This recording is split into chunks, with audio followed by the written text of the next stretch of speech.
अस्सलाम वालेकुम। I hope कि आप लोग ठीक ठाक होंगे। एक और तकलीफ हादसा मनावा में एक 10 साला बच्ची के कत्ल की स्टोरी। ये स्टोरी मेरे पास कुछ दिन पहले आ चुकी थी, लेकिन मैं इसके अंदर कुछ फैक्ट्स को वेरीफाई करने के लिए वेट कर रही थी। ये बच्ची जिसका नाम मारिया था, नहायत ही खूबसूरत और प्यारी बच्ची थी। ये अपनी छोटी बहन के साथ अपने भाई को फॉलो करते करते अपने मोहल्ले के स्विमिंग पूल की तरफ गई। भाई के लाख मना करने के बावजूद दोनों बहनें स्विमिंग पूल के पास ही रहीं। भाई जो है वो स्विमिंग में मसरूफ हो गया, वाइल दोनों बहनें आपस में खेलती रहीं, बातें करती रहीं। कुछ देर के बाद भाई ने नोटिस किया कि उसकी एक बहन वहाँ पे है नहीं। जो बहन मिसिंग थी वो थी मारिया, जो कि 10 ईयर्स ओल्ड है। उसकी बहन से कहा कि मारिया कहाँ है। उसने कहा शायद वो वॉशरूम की तरफ गई है। तो भाई ने जाके वॉशरूम की तरफ देखने की कोशिश की। वहाँ कुछ लड़के खड़े थे जिसने उसका रास्ता रोक लिया। उसने कहा कि मेरी बहन शायद यहाँ पे आई है। उन्होंने कहा यहाँ कोई नहीं है, तुम यहाँ से भाग जाओ। भाई को कुछ समझ नहीं आई, वो वहाँ से गया। उसने स्विमिंग पूल के ओनर से पूछा, स्विमिंग पूल के ओनर ने भी यही कहा कि नहीं, यहाँ पे कोई लड़की नहीं आई है। तो भाई अपनी छोटी बहन को लेके वहाँ से घर की तरफ रवाना हो गया। घर जाके उसने माँ बाप से पूछा कि जी मारिया घर आई या नहीं आई। माँ बाप ने भी कहा नहीं, मारिया नहीं आई। ये सुन के जाहिर है परेशानी बढ़ गई। वो लोग मारिया को ढूंढने के लिए निकले। रास्ते में पुलिस वाले मिले जिन्होंने एक तस्वीर दिखाई उसे और पूछा क्या आप इस बच्ची को जानते हैं। उसने कहा जी ये मेरी बहन है। उन्होंने कहा ये तो स्विमिंग पूल में डूब के मर गई है। भाई ने हैरान होकर कहा लेकिन इसने तो स्विमिंग की ही नहीं, मैं तो अभी अभी वहां से आया हूँ। पुलिस वालों ने कहा हम ये नहीं जानते, हमारे साथ चलो। पता ये लगा कि पुलिस वाले अपने ओन पे डेड बॉडी हॉस्पिटल भी लेके चले गए। डेड बॉडी पे जो निशानात थे उससे कहीं से भी नहीं लग रहा था कि बच्ची डूब के मरी है। अब उसकी गर्दन के ऊपर, उसके जिस्म के ऊपर तशद्दुद के निशान थे। Let me explain to you something. अगर कोई डूब के मरता है तो उसकी गर्दन के ऊपर इंप्रेशंस नहीं होते, उसके जिस्म के ऊपर तशद्दुद के निशान नहीं होते। Fact of the matter is कि बॉडी के ऊपर जो निशानात पाए गए थे और जो बाथरूम के सामने लड़कों ने रास्ता रोका हुआ था, उससे हम प्रीटी मच कंक्लूड कर सकते हैं कि इन लोगों ने मारिया को अपने हवस का निशाना बनाया, उसका रेप किया और रेप करने के बाद भी इन दरिंदों की भूख नहीं मिटी। उन्होंने उसका मुंह बंद करने के लिए उसको स्विमिंग पूल में डाल के मार डाला, या फिर रेप करने के दौरान मारिया मर चुकी थी और उसके बाद उसकी डेड बॉडी को पूल में फेंक दिया गया, ये दिखाने के लिए कि शायद वो डूब के मरी थी। लेकिन ये जाहिल ये नहीं जानते कि फोरेंसिक एविडेंस के अंदर हर चीज़ प्रूव हो जाएगी।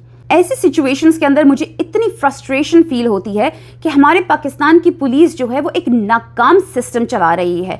बजाय कि आप मजलूमों का साथ दें, बजाय कि आप विक्टिम्स का साथ दें और मुजरिमों को सख्त से सख्त सज़ा दिलवाएं, अपनी इन्वेस्टिगेशन को पूरी तरह से निभाएं, आप जो हैं उल्टा उनसे पैसे ले लेते हैं, उनका साथ देते हैं और मजलूम जो हैं उनके पास कोई चारा नहीं रहता सिवाय इसके कि वो रोडों पे आके प्रोटेस्ट करें। अब इस फैमिली की प्रोटेस्ट की वजह से एटलीस्ट ये ज़रूर हुआ है कि पब्लिक नॉलेज, पब्लिक अवेयरनेस बढ़ी है। लोगों को पता लगा है कि मारिया के साथ किस तरह की ज्यादती की गई है और पुलिस वालों ने वादा किया है कि वो इसके अंदर एक फेयर इन्वेस्टिगेशन करेंगे। लेट्स सी कि ये होता है या नहीं होता। फैमिली चाहती है कि रेप की दफात इन मुजरिमों पे लगें। फैमिली चाहती है कि पूरी तरीके से फोरेंसिक एविडेंस सामने आए। मुझे बहुत फख्र है इस फैमिली के ऊपर कि ये लोग मारिया को इंसाफ दिलाने के लिए हर एक्सट्रीम पे जाने के लिए तैयार हैं।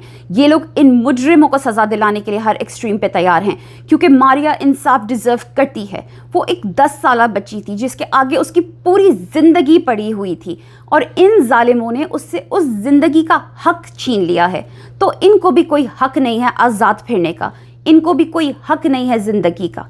पाकिस्तान के अंदर ये कानून क्यों नहीं है कि स्विफ्ट जस्टिस होना चाहिए, एक जल्द से जल्द फैसला होना चाहिए। ये मुजरिम क्यों बेल पे आज़ाद फिरते रहते हैं, इन मुजरिमों को क्यों डेट पे डेट्स मिलती रहती हैं और ये फैमिलीज़ क्यों इंतज़ार करती रहती हैं अपने इंसाफ का।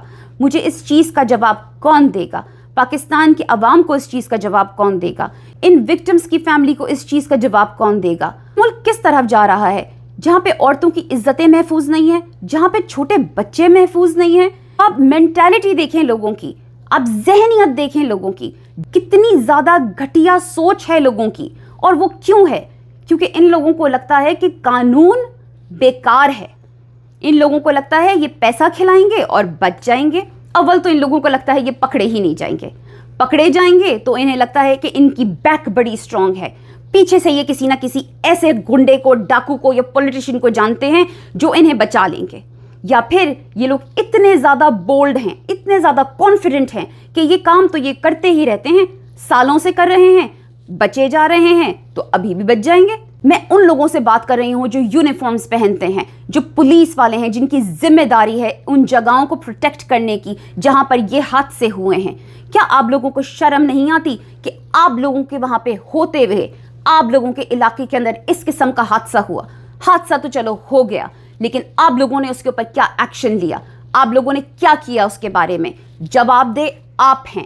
اول تو آپ کے علاقے میں چڑیا کو بھی پر نہیں مارنا چاہیے. اول تو اس قسم کے گھٹیا لوگوں کے اوپر آپ کا اتنا زیادہ روب ہونا چاہیے, آپ کی اتنی زیادہ پاور ہونی چاہیے اور آپ کی اتنی زیادہ اسٹرانگ پرسنالٹی ہونی چاہیے کہ اس قسم کے لوگ ایسی کوئی حرکت بھی نہ کریں.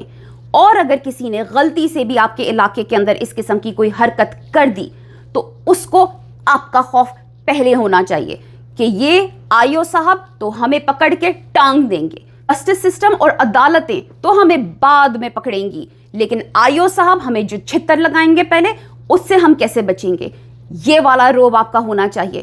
لیکن انفارچونیٹلی آپ لوگوں کا روب ہی نہیں ہے. آپ لوگوں کا روب کس پہ ہے؟ غریبوں پہ, مظلوموں پہ.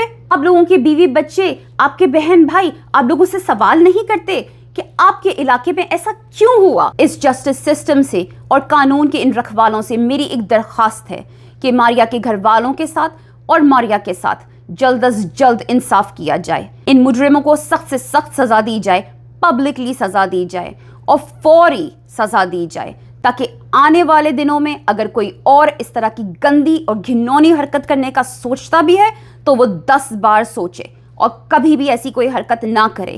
سزا اتنی زیادہ سنگین ہونی چاہیے. Ex prime minister Imran Khan نے اپنے دور کے اندر ایک سزا سجیسٹ کی تھی اس طرح کے کیسز میں. انہوں نے کہا تھا کہ اس طرح کا کوئی کیس آئے تو اس کے لیے دن مقرر کر لیے جائیں, ان دنوں کے اندر کیس کی تفتیش ہو, کیس کا فیصلہ ہو, اور اگر مجرم ثابت ہوتا ہے کہ واقعی میں اس نے یہ جرم کیا ہے تو پھر اس کو کیسٹریٹ کر دیا جائے, اس کا مین ہوڈ جو ہے وہ کاٹ دیا جائے, خود ساری عمر کے لیے جیل میں سڑنے کے لیے چھوڑ دیا جائے. I think کہ یہ سزا بہت زبردست سزا تھی. اگر یہ لا اپروو ہو جاتا اور اس طرح کے 2-3 ایگزامپل سیٹ ہو جاتے تو ہمارے ملک کی بہت ساری بیٹیاں, بہت ساری ماریاز بچ جاتی. ویل, دیر تو ابھی بھی نہیں ہوئی ہے. I am pretty sure جو حکومت ابھی ہے پاکستان کے اندر وہ بھی ریپ کو سپورٹ نہیں کرتی ہے, تو اب کی جو حکومت ہے وہ یہ قانون کیوں نہیں بنا دیتی ہے؟ کیا خیال ہے آپ کا؟ With that, I'm gonna go now. Take care. Allah Hafiz and fi aman Allah.